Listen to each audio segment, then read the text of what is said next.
economically inactive young people has hit a record high, with new reports today about the fact that 1 in 4 young people are thinking about quitting the workforce. What have we done?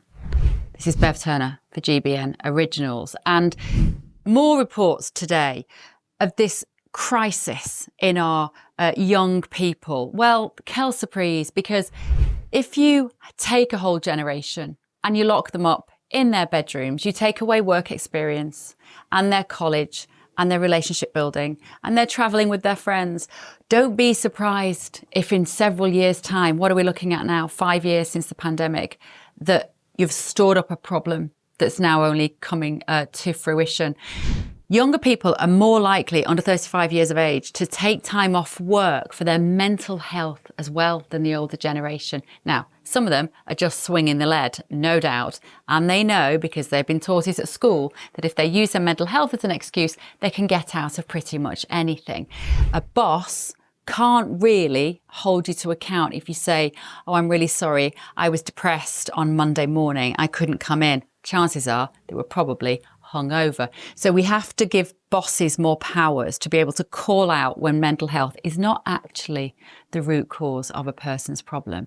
The problem is, of course, that within those numbers, there will be some young people who have depression and are anxious. But I would always say to those young people, tell me about your sleep routine. Tell me about your diet. Tell me about your exercise. Are you a regular social drug user?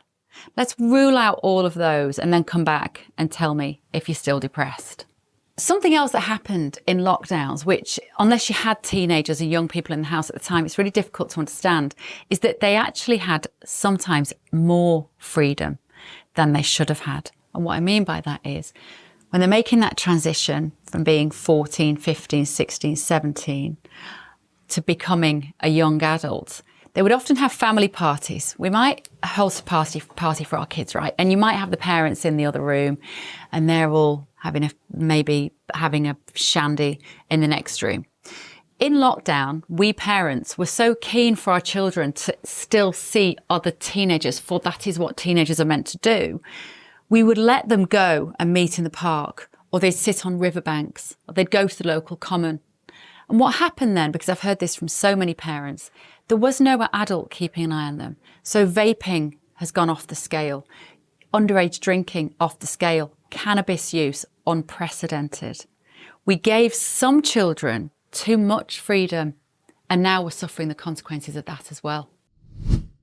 Us blokes hate talking about a little thinning up top, and many of us settle with that balding look, but that wasn't for me, and that's why I went to Elite Hair, the world's leading hair loss clinic, and now I've had over 4,000 new hairs added to this barnet, and very soon I'm going to be rocking some brand new flowing locks, and you can too. So how does it work? Step 1, I sent the team a set of photos of my head. Step 2, I then spoke to one of the Elite Hair staff who looked through my photo submissions and worked out a treatment plan for me. Step 3, Elite Hair then organised accommodation and the treatment. I was at their state-of-the-art treatment centre in Istanbul, and their incredibly kind staff took me through the process, and before I knew it, I was in surgery. Elite Hair and their leading medical experts have specialised in pain-free treatments using the sleep deep method, and they really mean that. I felt incredibly relaxed the whole time, and I haven't felt any pain since. Check out Elite Hair using the link in the description. When you do, Elite Hair will provide you with a free personalised hair analysis. Then you'll join over 100,000 happy patients. Hit that link and start your hair growth journey like I did today. Another effect of the pandemic, of course, is that we quantitatively eased. In other words, the government just printed loads of cash. We spent £500 billion, 500 billion, on paying people to stay at home and bake sourdough bread. So guess what? Fast forward 5 years and we've got massive inflation. What does that mean? That means that prices go up. And who does that affect? That affects young people who are traditionally on lower wages. If you get to the every Friday night and you know that if you want to go out and get to a bar where a drink is going to cost you a tenner and you can't get anything to eat because even a basic burger and chips is 20 quid and you might make £15 an hour, how do you motivate yourself to go to work? What is the point of going to work if you have nothing to spend at the end of your week? Those high inflation rates, of course, have had to be dampened down by interest rates going up. Interest rates go up, landlords have to charge you more rent because the landlord is paying back what is now a more expensive mortgage. Who does that affect? Young people, who are more likely to be renters. So what does all of this mean? Well, it means that for young people, the workplace has become much less attractive. And remember, work is not just about money, it's about purpose. What we need is a generation that believe in this country and they believe in themselves. There's some really interesting evidence around parenting young people, which shows that you can't teach a child self-esteem. So just telling them over and over again that their painting is amazing and that what they've done at school is brilliant, it was the best performance in the world at the school assembly, doesn't actually create self-esteem. It creates the opposite. It creates vulnerable narcissists. What you do is you demonstrate, you model self-esteem to the next generation. And the parents aren't the only people in that young person's life who has to do that. We also do need to see that from our leaders. We need to see a government that is confident in this country, that wears our national pride with honour. We're not seeing that. We've got a leader who talks the country down all the time, who looks anything but inspiring. We look to America, where Donald Trump has literally lit a fire beneath the American people and is encouraging the younger people in that country to take pride in who they are, to go out to work. They'll be allowed to keep more of their money because taxes are going to come down. They aren't spending money on illegal immigrants who are coming over and making the younger people feel resentful. Why do they get free healthcare, free dental care? Why do they get great accommodation in what appears to be a lovely hotel and I have nothing? So we need to flip that. We need to see it from our leaders as well, because then you might see more young people heading back into the workplace, walking down the street with their heads held high, that this is a country they can believe in. We had this very conversation on Britain's Newsroom earlier today with Annunziata Rees-Mogg and Matthew Torbett. When the figures are looked at slightly differently, the lowest you can get to is an increase of 40%. Do we actually think, the majority it's mental health, that people are 40% more likely to be so ill that they can never work? No.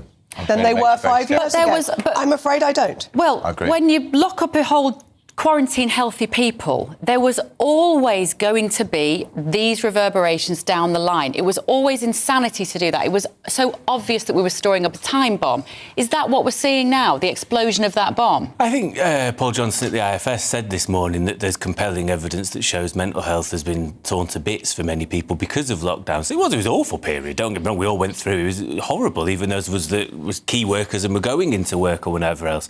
I think also we focused a lot on obesity as a country, and not that that's not important, but there are many children growing up who aren't obese but are unhealthy, and it's because of maybe the diets and the processed food and whatever else. I think we have to have a serious conversation about food in this country and what is food and what's good for you. I think the problem is there isn't enough time to talk about this. It's very multifaceted. But this figure that shocks me, 1 in 5 of us, of the working population, is not at work. Indeed. It's 22%. That is a staggering figure. This is a rich... And one in 4 young people that wants to give up work. And go on benefits. That when you've got benefits that are more attractive than working, of course they're appealing. And the ones that are most appealing are the ones that are associated with ill health. And therefore people are trying to game the system. There is no question. I am not saying by any stretch that there are no ill people. Of course there are. There are disabled people. There are seriously unwell people. But there are a lot of people gaming this system. And actually for all those people who have had mental health repercussions from the appalling lockdowns that clearly did have big impacts, and not least on the next generation who are now entering the workplace. But the best thing for them is to be in work. I was telling a story earlier about a friend of my son who trained as a personal trainer, spent £2,000 on his course, and he now, at the end of the month, by the time he's given his commission to the gym and paid his tax, he's got 250 quid at the end of the month. Yes. How do you tell that 20-year-old you've still got to carry on? You might have another 3 years at working for 250 quid at the end of the month, living with your mum and dad.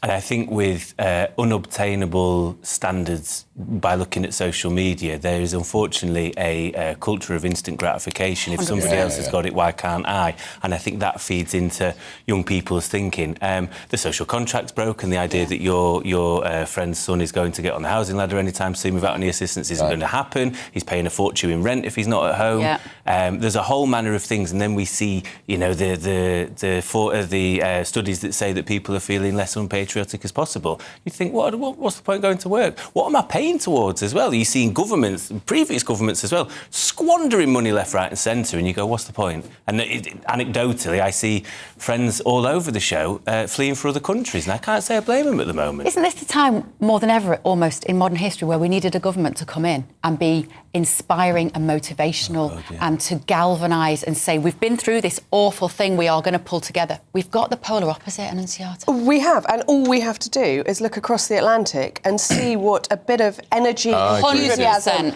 and patriotism can do for the motivation of a country. And Trump has had many things wrong with him, but he has inspired the American people, and we needed that here. Instead, we've got the Reverend Keir Starmer, who, I mean, goodness sake. Dull, negative. He's had an anti-energy injection. I mean, the negativity, the monotone is killing us all, let alone the mental health I'm afraid crisis. the chants are the same. I mean, the first thing that they came in and they talked down the country, talked down the economy, and it had a terrible effect on morale. We need self-belief, but this is pervasive across all things. We just look at Stratford this weekend, and they're trying to decolonise. Oh, yeah, we're going to talk about that later in the programme. And he is an icon globally. Can we not have some pride in our country's genius? No. Apparently not. We can't have pride in anything. It's a shame, isn't it, all the way? Don't get me wrong. I'm not excusing a generation of work-shy young people. But the fact is that this country is behind every other country that did lockdowns in terms of getting young people back into consistent work and training. Somehow the UK has got this horribly, horribly wrong. And the biggest victims in all of this are the young people who aren't learning about the joy of a purposeful occupation and a career. It's very difficult to turn on social media and you'll have somebody that posts videos all day who's driving a Ferrari and apparently living in a 5-bedroom mansion in Surrey. How do we tell our young people that real life isn't actually like that for the vast majority of people? Somehow we have to get them out there working and not putting their hand out to the state for benefits and a lazy, unproductive and unhealthy life. Let me know what you think in the comments below. Give me a thumbs up if you like what I've been saying. I'd love to hear your thoughts on this. I will read the comments and also subscribe to the GBN Originals YouTube channel. See you next time.